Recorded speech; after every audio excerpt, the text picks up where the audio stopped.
C'est l'heure du journal de l'Afrique, soyez les bienvenus sur France 24. À la une ce soir, l'adoption de la déclaration de Nairobi.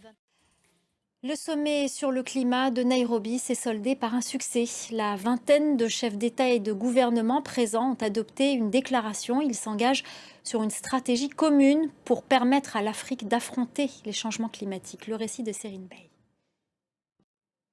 Ce sommet s'est tenu sur 3 jours de discussions et d'échanges marqués parfois par des désaccords. Il n'a pas été facile pour les dirigeants présents de s'entendre sur une ligne commune, comme nous l'explique notre correspondant Bastien Renouille. Cette question à l'ordre du jour en République démocratique du Congo. Quand la MONUSCO va-t-elle quitter le pays? Kinshasa a demandé au Conseil de sécurité d'accélérer le processus de retrait, une demande qui intervient peu avant la tenue de l'Assemblée générale de l'ONU. Les autorités congolaises estiment que la mission des Nations unies n'a pas réussi à mettre fin au cycle de violence dans l'est du pays. La MONUSCO, de son côté, soutient un départ graduel et responsable. Les précisions à Kinshasa d'Aurélie Bazara-Kibangula. Cette décision d'une cour d'appel au Nigeria, elle a rejeté mercredi la requête de l'un des deux principaux partis d'opposition.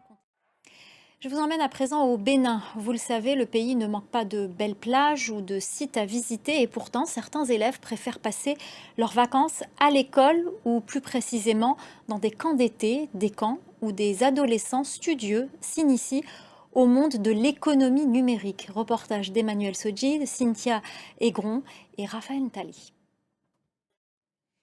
Avant de se quitter, j'aimerais vous faire découvrir une photographe. Elle s'appelle Yasmine Forté, elle est mozambicaine et elle a récemment été récompensée du prix de la photographie africaine contemporaine. À travers son œuvre centrée sur l'histoire de sa famille, elle cherche à disséquer les effets du colonialisme et du métissage sur le continent. Récit de Laurent Berstécher.